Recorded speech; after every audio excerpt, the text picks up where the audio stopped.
Good afternoon, everyone. This is Brian Shannon from AlphaTrends.net. Today is Friday, the 12th of October, 2012, and we finished a little bit lower here in the markets today, and it was a pretty tough week for equities overall as the S&P lost 2.2%, NASDAQ down 3%, and the semiconductors were down 4.5%, and now they're just up 0.25% year to date. So they've obviously been the real weak area of the market, and they've kind of, in my mind, been broadcasting that this other weakness would come for the rest of the market here for the last month or so. Let's take a look at the S&P 500 because, as we know, you can't escape hearing that it did break it below and close below the 50-day moving average. That's the first time it has closed below it since, well, I guess it was here about July 12th. Now you can see closing below it that day didn't lead to any bearishness whatsoever. In fact, that's pretty much where this rally kind of began. So don't pay too much attention to that. More important is the direction of the 50-day moving average.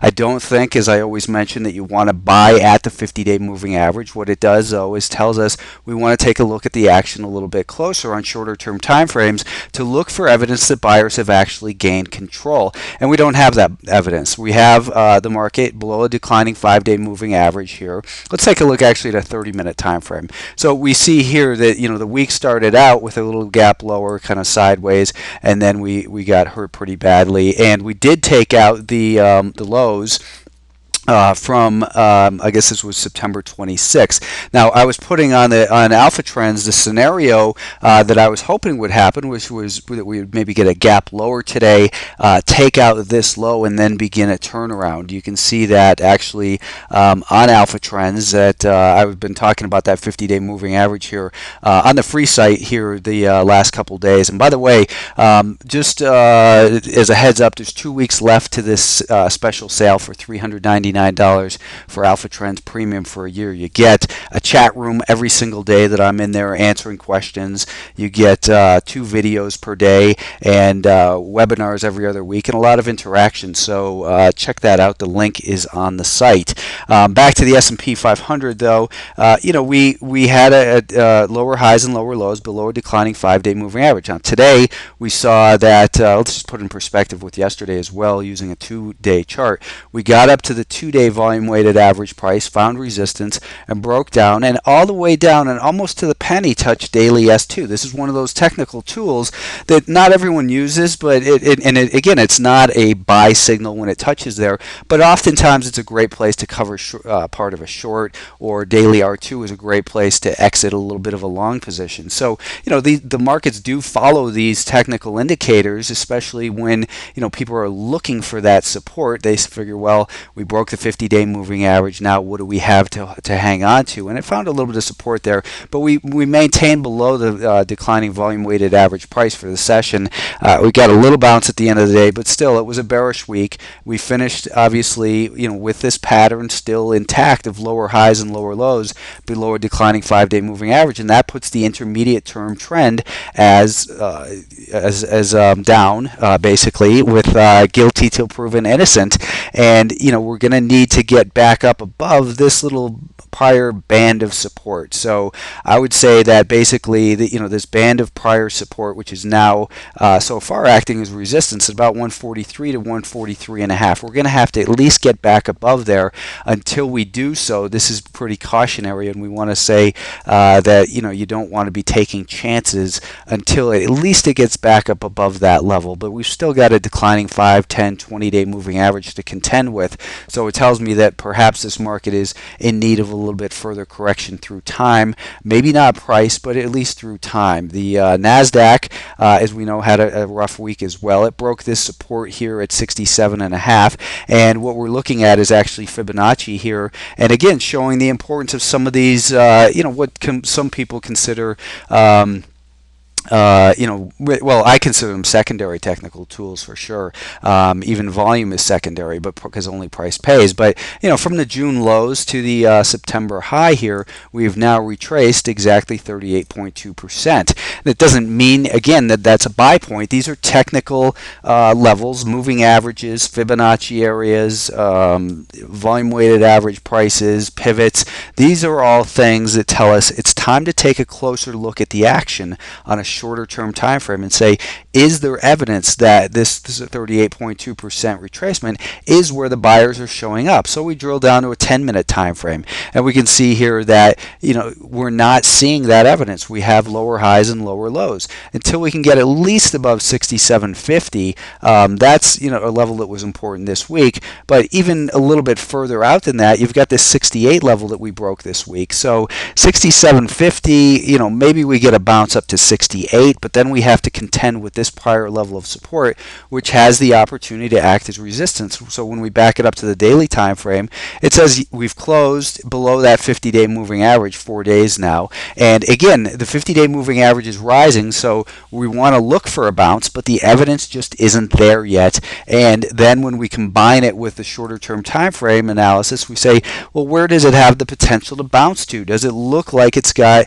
a good amount of upside potential compared to what the risk is? And right now it really is not clear that the NASDAQ is presenting us with that opportunity. If we take a look at, of course, the biggest component, Apple, we had spoken about this earlier in the week. I put that on Alpha Trends as well, about how it came down to what we were looking at. Let's just redraw them all in here. We were looking at this trend line, number one, this trend line that's been intact. It basically got down and touched upon that. We also looked, if you looked at that post, at the volume weighted average price since that low in May. The volume weighted average price from the May lows through today, you can see we touched upon it on Tuesday. We bounced a little bit, and then we now are back down and retesting it. Well, as I was telling people, I thought that it's not a good idea to buy at a 50-day moving average. You could have bought in here, and you would have had a good bounce from this support level as well. There's a lot of ways to make money in the market. What I prefer to do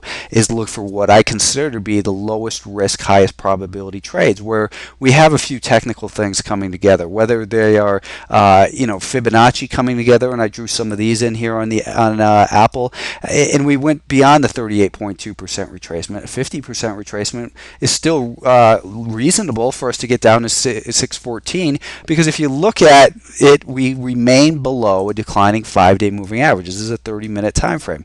We've got lower highs and lower lows.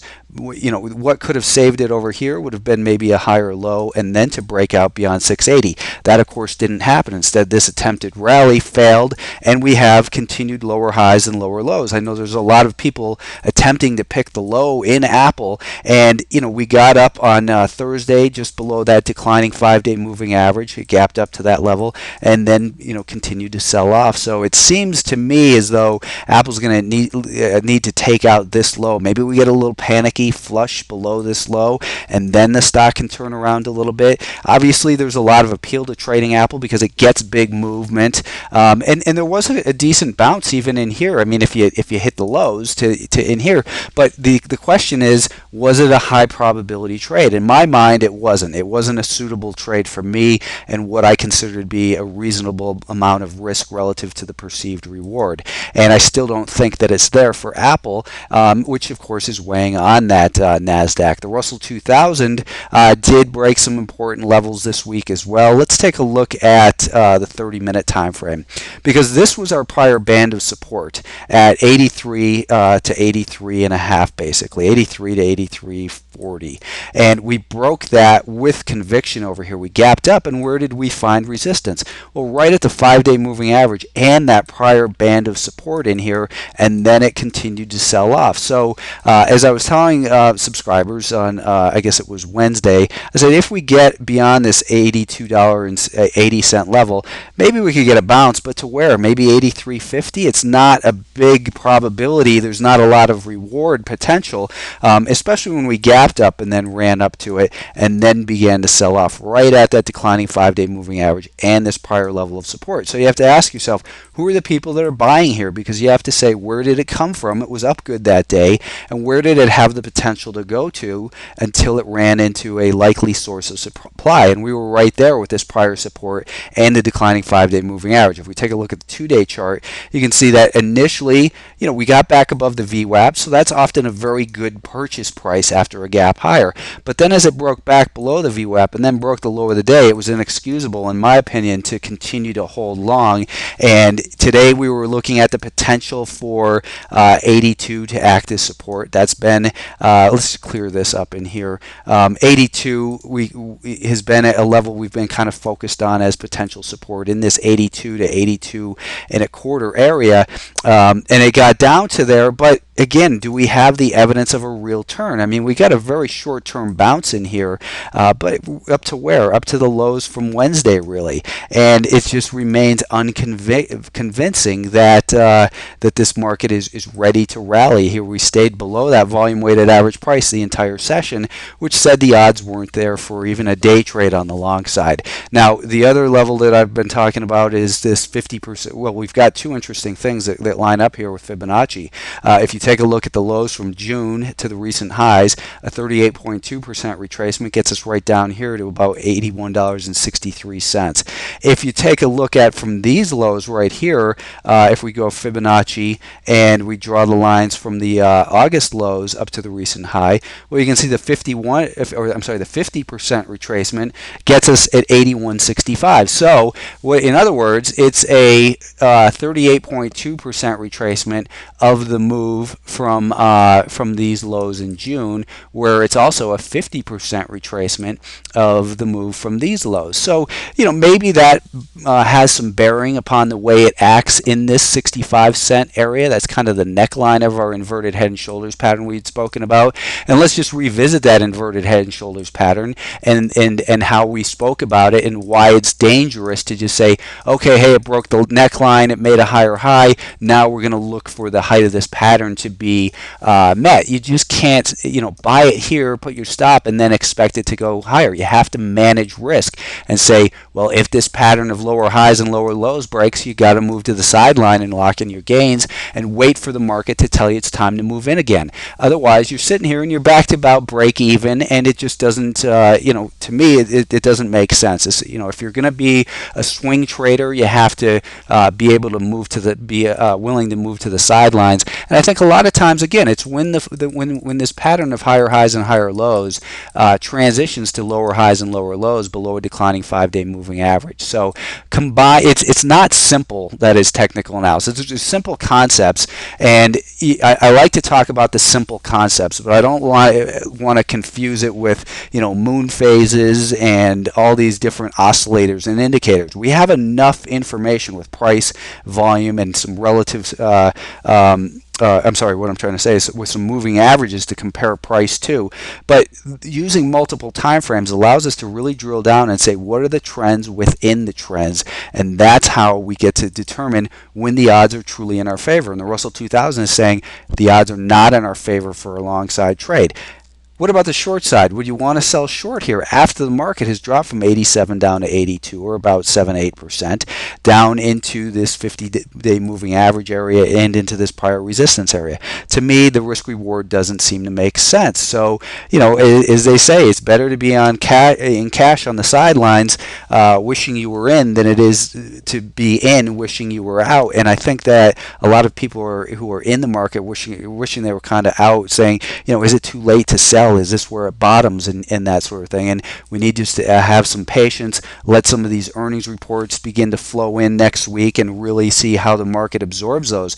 We had the financials. We had some, the financials were really doing well this week up until today, of course. And the financials, you can see, were down 1.5% for the week and 1.37% today. So most of that weakness came today. They were actually behaving well, and they failed to hold on to those gains after some earnings in some significant companies, and 1590 was a level where we wanted to see it hold. It didn't do that, so we've got to go to kind of cautious on these financials now as they have lower highs and lower lows and a declining 5-day moving average. How low will it go? I mean, are you going to guess where the bottom is, or is it better off to kind of wait to let the market tell us and let it settle in. Perhaps the financials are heading down towards 1550 at these lows from last month and that 50-day moving average. That's certainly a possibility. And right now, the sellers have control of the momentum. They have been able to establish lower highs and lower lows below a declining 5-day moving average. That's what we have to look at as the message of the market. And the message for the financials is be careful in here. Semiconductors have been giving us a consistent message of weakness, and we saw this prior low fail this week, and no bounce in there. That prior little low, became resistance here at about $30.80. So, the semiconductors remain below a declining 10, 20, 50-day moving average. They're in terrible shape. They're down at the bottom end of this symmetrical triangle. So perhaps on the weekly time frame, there's the basis of some kind of hope for a bounce. But, those trend lines break, and perhaps we're going to head down to continue down towards 30. We have to be aware for any scenario, but we have to be aware of what is the market telling us right now. Right now, it's telling us that it's guilty till proven innocent. We had this failed breakout late last week. Right in here. And where did this market fail? Well, it got right up to this prior little band of support, similar to what the Russell did at 82 to 82.5. So this prior support became resistance. Okay, pardon the interruption. I lost my train of thought there. And anyways, the semiconductors remain guilty till proven innocent. There's no reason to be trying to pick a bottom when the evidence just isn't there. We're going to need to get at least back above 31 for any near-term hope of just a little bit of a bounce, but it's just not looking good in there. And that will do it for today. Thank you for tuning in. Again, that special on Alpha Trends is only available for the next 2 weeks, so I hope that my analysis has been useful to you. It's brought to you by Realticker each Friday. Realtick, of course, is the trading platform that I use and these charts that you look at. So thanks for tuning in, and have yourself a good weekend.